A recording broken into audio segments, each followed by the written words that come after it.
দ্বিতীয় টি-20 কি ফিরতে পারবে বাংলাদেশ সমতায়, সিরিজ সমতায়? দেখেন প্রথম টি-20তে অলরেডি হেরে বসে আছে বাংলাদেশ ব্যাটিং ব্যর্থতায়।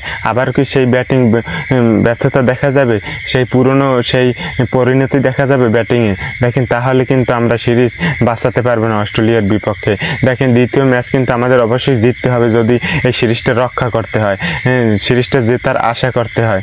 তাহলে অবশ্যই এই পরবর্তী ম্যাচটা আমাদের আগামীকালকের ম্যাচটা অবশ্যই জিততে হবে, আজকের ম্যাচটা অবশ্যই জিততে হবে। দেখেন অস্ট্রেলিয়ার বিপক্ষে আপনাকে অবশ্যই গেম প্ল্যান করে ব্যাটিং করতে হবে।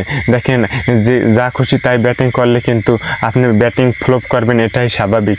দেখেন আপনি যখন ভালো একটি বলারকে রেসপেক্ট না করবেন তখন অবশ্যই আপনাকে সেই আপনার উইকেটটা সেই বলারকে দিয়ে দিতে হবে। দেখেন অ্যাডাম জাম্পা, তাকে অবশ্যই আপনাকে দেখে শুনে খেলতে হবে, তার 4টি ওভার অবশ্যই পুরো ব্যাটিং ইউনিটে দেখে শুনে খেলতে হবে। দেখেন সিঙ্গেল নিয়ে খেলতে হবে। তাকে যদি অ্যাটাক করতে যান তাহলে অবশ্যই সেই অ্যাটাকে নিয়ে যে ফাঁদে পড়ে যাবে না, উইকেটটা বিলিয়ে দিয়ে আসবেন।